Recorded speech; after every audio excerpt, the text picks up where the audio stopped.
The message lit up my phone at almost midnight. 3 words that I have never been able to delete. He will kill me. My sister sent that to me after I'd already done the one thing she begged me not to do, and in that moment, staring at the glow of those 3 words in my dark bedroom, I understood that I had no idea what I had actually walked into. But let me go back, because none of this makes sense without the beginning. I need you to understand who my sister was to me before she became a stranger crying in a restaurant. Her name is Rachel, and she is 7 years older than me. That gap mattered. When you're a little kid and your sister is already a teenager, she isn't just family. She's a goddess. She's the older girl who knows how to do eyeliner, who has a boyfriend, who drives a car, who tells you which boys are jerks and which songs to memorize. I grew up worshiping the ground Rachel walked on. She was soft-spoken, almost painfully shy, the kind of woman who apologized to furniture when she bumped into it. She'd never raise her voice. She'd never hurt a fly. I genuinely believed, deep in my bones, that my sister was the kindest, gentlest person I had ever known. So when I tell you what I saw that night, you have to understand the floor that fell out from under me. It was the day before Valentine's Day.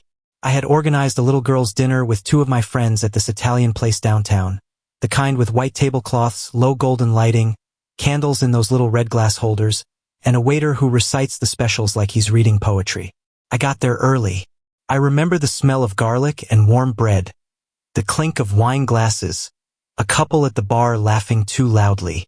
I was scanning the room for a table when I saw her. Rachel, my Rachel, sitting in a corner booth, her hand intertwined with the hand of a man I had never seen in my life. And then she leaned across the table and kissed him. Not a peck, not a friendly thing. A long, slow, intimate kiss, the kind you give someone you've been kissing for a while. My brain physically refused to process it. I stood there frozen, my coat half off my shoulders, and I think I actually said her name out loud, because she turned, and the second her eyes met mine, the entire color drained from her face. She knocked the table when she stood up. A water glass tipped and rolled. The man, I'd learned his name was Daniel, grabbed her wrist, and she yanked it back. She rushed over to me, and she was already crying. These fast, panicked, hiccuping sobs that didn't even sound like her. "Please," she whispered, gripping both my arms, her nails digging in. "Please, please don't tell anyone. I'm begging you. I'm begging you." I couldn't speak. My mouth was dry. Behind her, the man stood up too, and he did not look scared or ashamed the way she did. He looked angry, cold. He walked over and stood close, too close, and he said, low and even, "If you tell anyone, it doesn't matter. We'll just be together openly. So really, you'd only be hurting the people who love you. Think about that before you do something stupid." There was something in the flatness of his voice that made my skin crawl. He wasn't pleading. He was calculating. And my sister, my shy, gentle sister, whipped around at him with a fury I had never seen on her face in my entire life. "Shut your mouth and get out," she hissed at him. "Leave. Now."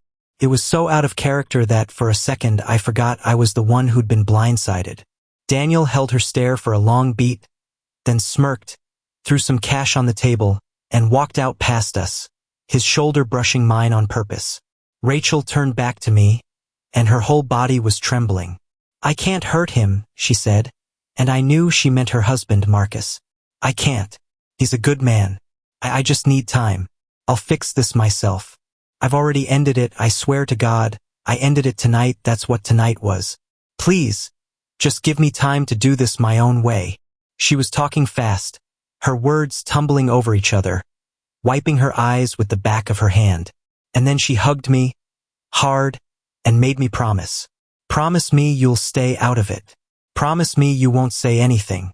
I will never see him again. I swear on my life." Then she grabbed her purse and left through the front door before my friends even arrived. I sat through that entire dinner in a fog, smiling, nodding, laughing at jokes I didn't hear, while my whole understanding of my family quietly cracked down the middle. I told my boyfriend everything the second I got home. Ethan was on the couch, half asleep with the TV on, and I unloaded all of it in one breathless rush. The booth, the kiss, the angry man, the begging. I expected him to be shocked, to be outraged on my behalf, to say something like, "What a betrayal." Instead, he went very still. He muted the TV, and he said quietly, "Stay out of it. I mean it. This is not your situation. Whatever you think you saw, you don't know the whole story. Promise me you'll stay out of it." I was almost offended. Here I was, gutted, carrying this enormous secret, and the man I loved was telling me to just swallow it. I remember thinking he was being cold. I remember thinking he didn't understand loyalty, didn't understand what it meant to me that someone could betray a marriage like that. I had no idea, none, that Ethan understood far, far more than I did. You have to understand the way I was raised to think about this. Marcus, my sister's husband, was, I thought, like a brother to me. He'd been around for years. He came to holidays. He fixed my car once. He helped me move apartments. In my head, he was family, a genuinely good guy who had just been catastrophically betrayed by the woman he loved. Every time I closed my eyes that night, I pictured his face when he'd find out, and I felt sick with guilt for knowing something he didn't. Felt like a poison I was being forced to carry. Felt unfair. Felt like I was lying to him just by staying silent. So I gave it time the way she asked. I told myself 2 weeks. 2 weeks for her to come clean on her own terms, just like she'd begged. And those 2 weeks were agony. Every time my phone buzzed, I jumped. Every family group text felt loaded. I watched Rachel post a smiling photo with Marcus at a winery, and I wanted to throw my phone across the room. How could she sit there, his arm around her, smiling for a camera, after what I'd seen? It made me feel like the only sane person who knew the truth. It made me feel righteous. And righteousness, I've learned since, is one of the most dangerous feelings a person can have, because it makes you absolutely certain you're doing good right up until the moment you realize you've done harm. 2 weeks passed and she said nothing. Not to Marcus, not to our parents, not to me. So I texted her. I typed it out 3 times before I sent it, my thumbs shaking. "You had 2 weeks to tell Marcus and you didn't. So I'm going to tell him now." I sent it, and then I watched the little word appear under the message. Read. She read it, and she said nothing. She left me on read. The silence felt like a slap, like she was daring me, like she thought I was too soft to actually go through with it. That silence is what hardened me. That silence is what made me write the next message. I drafted it to Marcus a dozen times. I wanted it to sound calm, kind, reluctant, like I was a good person doing a hard thing. The version I landed on reads something like, "I'm so sorry to do this, but you should ask Rachel about a man named Daniel, and about the dinner I saw her at the day before Valentine's Day. I wasn't sure before, that's why I didn't say anything sooner. But I'd want to know if this happened to me. And honestly, you've always been like a brother to me." I read it out loud to my empty kitchen. Sounded fair. Sounded loving, even. I genuinely believed I was being the bigger person, the honest one, the one with integrity. I want to be clear about how sure I was, because that certainty is the whole tragedy of this story. What would you have done in this situation? Because I sat there with my thumb hovering over the send button, and I told myself there were only 2 kinds of people. People who tell the truth and people who protect liars. I didn't think there was a third option. I didn't think there was a version of events where telling the truth was the cruelest possible thing I could do. Let me know in the comments. Would you have sent it? I sent it. I watched it deliver. I watched, and then almost 2 hours later, 2 hours after she'd ignored me, Rachel suddenly came alive. The typing dots appeared and disappeared, like she was writing and deleting. Then her message came through, and the tone was completely different from the cold silence of before. "Sweetheart, please don't tell him yet. I promise I'll tell him myself. I've already ended my relationship, I swear. But I don't have any money to leave yet. If he finds out like this, he'll take my credit cards. He'll cut me off. All I need is a little time and I will come clean. I swear to you. Please." I read that and something in me twisted, because the word leave jumped out at me. Leave. Why was she talking about leaving and money and credit cards being taken away? In my righteous fog, I read it as a cheater scrambling to protect her finances. I read it as manipulation. So I texted back the cruelest, most honest thing I had. I already sent it to Marcus. It's done. Her reply came almost instantly, and the spelling was a mess, like she was typing through tears or shaking too hard to aim. He will kill me. Please don't tell him. I ended it. And don't worry about STDs, I'm clean. He hasn't touched me in years anyway. That last part stopped me cold for half a second because earlier I'd thrown in something petty about how it wasn't fair if Marcus caught something because of her affair, and her answer wasn't about disease at all. It was a window. He hasn't touched me in years. A marriage with no touch. A husband who would take her credit cards. A wife with no money of her own who needed to leave. Every single one of those was a flare going up into the night sky, and I, standing right there, saw nothing. I didn't answer her. I just stared. And then she texted again. Did you really tell him? He will hurt me. Please don't, not yet. I'll tell him, I just need money. And I wrote back, almost robotic. I already sent it. It's been read. And then came the 3 words. He will kill me. Not he'll be furious. Not he'll leave me. He will kill me. I told myself it was hysteria. I told myself she was being dramatic, manipulative, that abusers of trust always paint themselves as victims. I told myself a lot of things that night so I could keep believing I was the good one. Then I made the mistake of telling Ethan what I'd done. I walked into the living room almost proud, like a kid showing a parent a drawing, and I said, I told Marcus. I couldn't keep lying for her.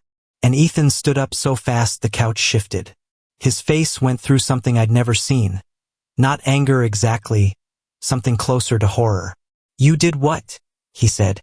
I told you. I told you to stay out of it. Do you have any idea what you might have just done? I started to defend myself, to say she had her chance, and he cut me off, and for the first and only time in our entire relationship he raised his voice at me. He called me a stupid cow. He grabbed his keys. He said something I didn't catch, his jaw tight, his hands actually shaking, and he walked out the door. I called him. Straight to voicemail. I called again. Nothing. I texted. Nothing. I sat on the floor of my apartment with my back against the couch and I thought, why is everyone treating me like the villain? I told the truth.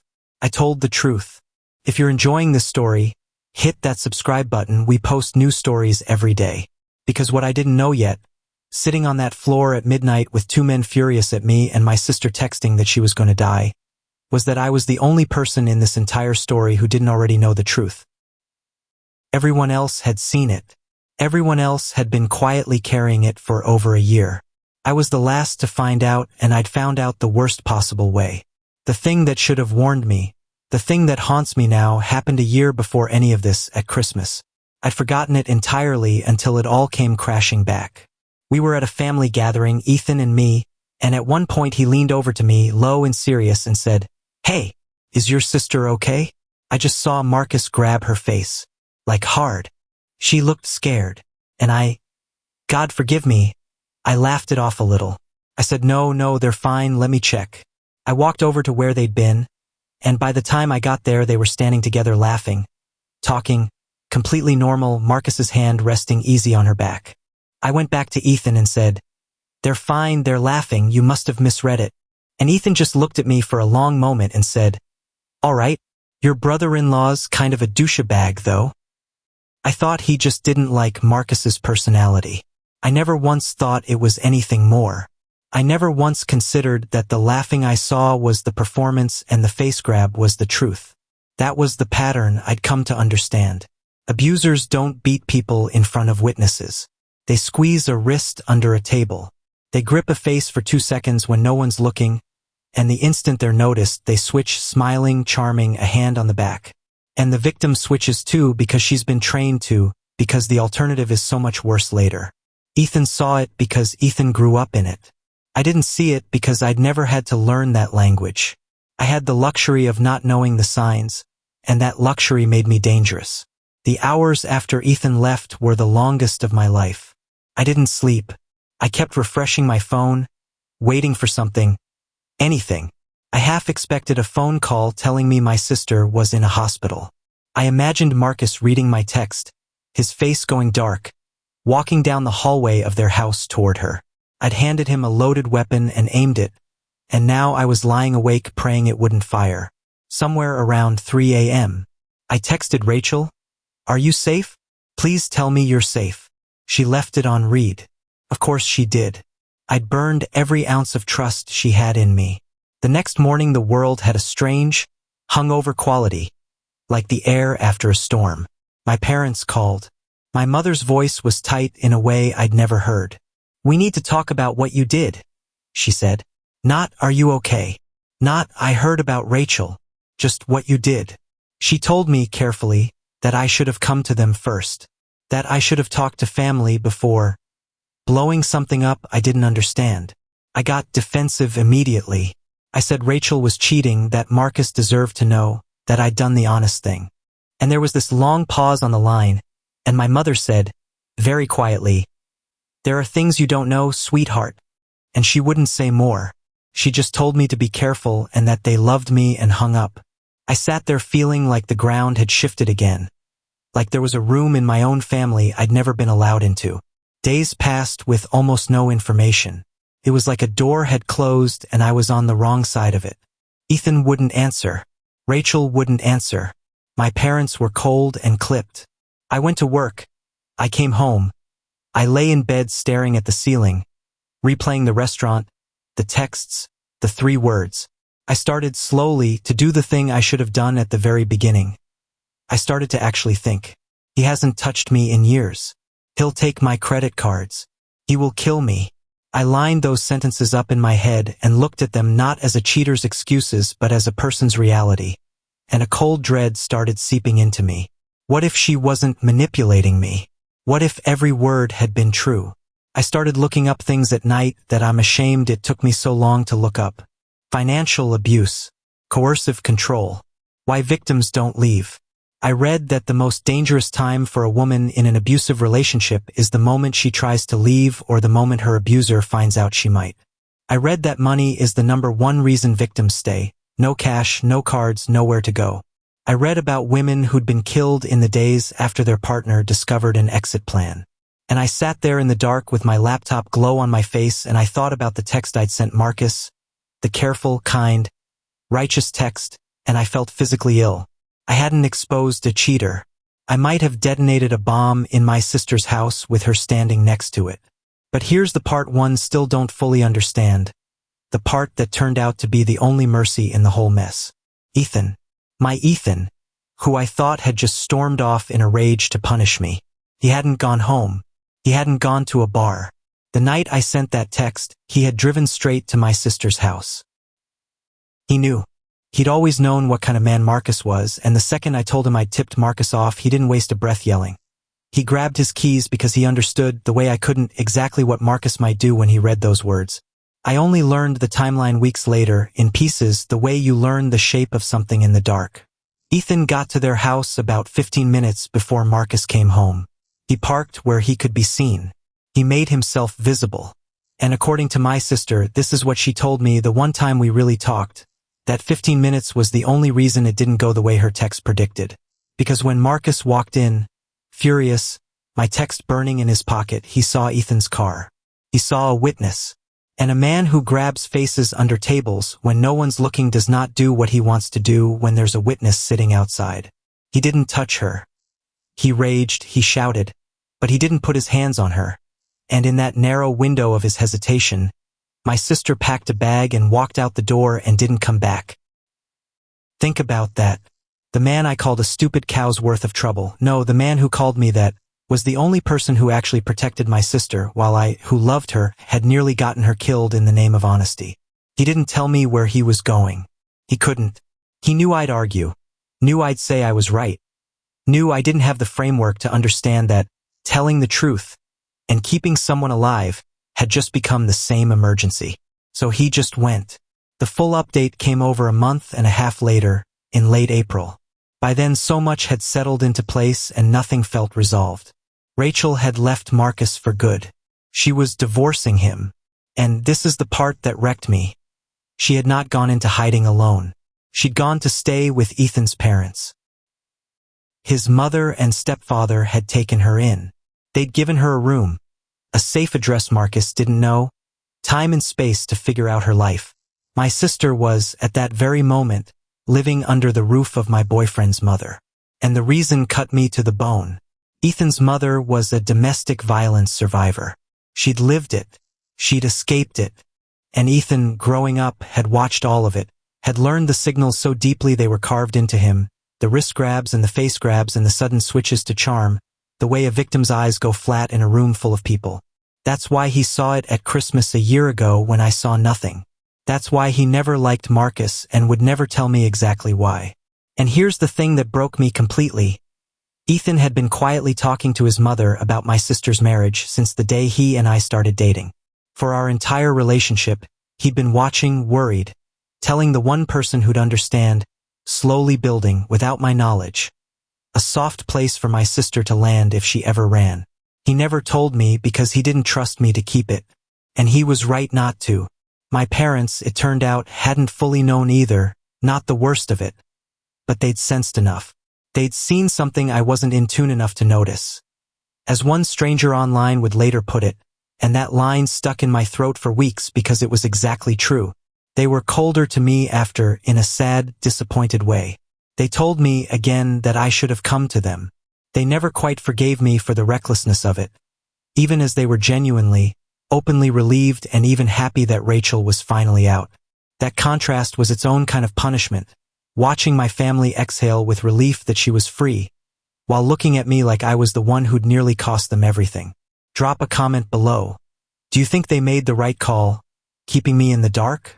Ethan, my parents, even my sister, every single one of them decided I couldn't be trusted with the truth, and the horrible thing is, the way I behaved proved them right. I've turned that over 1,000 times. Part of me is still hurt that the people closest to me built an entire rescue plan around my sister and never let me in on it. And part of me knows that if they had told me, I'd have probably done something just as reckless, just as sure of myself, and gotten her hurt anyway. The cost to me was total. Ethan refuses to speak to me. He ended things and he hasn't looked back, and I understand it now in a way I couldn't that first night. How do you trust someone who, when you beg them with everything you have to not do a thing because lives might be at stake, looks you in the eye, waits 2 weeks, and does it anyway? I didn't just disobey him.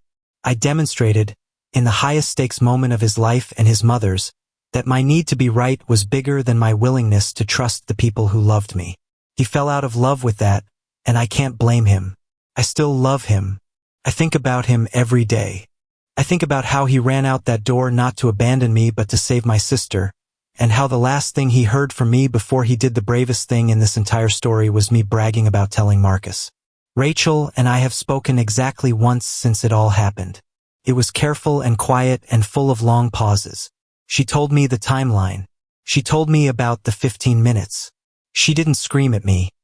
That's not who she is. But I could hear in her voice that something between us had been permanently rearranged. The little sister who idolized her had become the person who'd nearly handed her to her abuser. She's planning to move away now, somewhere none of us know yet, to start over. As for Daniel, the affair partner, he actually left his own family for her, his wife and his small children, though I have no idea how the custody will shake out or whether any of that lasts. I used to think the most shameful thing in this story was that my sister cheated. I don't think that anymore.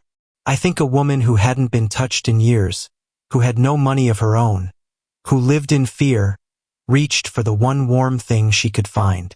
I'm not saying it was right. I'm saying I finally understand it wasn't mine to judge. I keep coming back to one exchange from those frantic texts. I told her, in my petty righteousness, that it wasn't fair if Marcus caught an STD because of her. And she'd answered that he hadn't touched her in years. At the time, I filed it away as an excuse.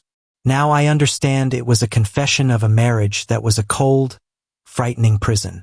I had taken a woman quietly planning her survival and, because she'd done it in a way that offended my sense of honesty, I'd torn the roof off her hiding place. I had been so busy protecting a man I thought was my brother that I never once asked whether my sister was safe in her own home.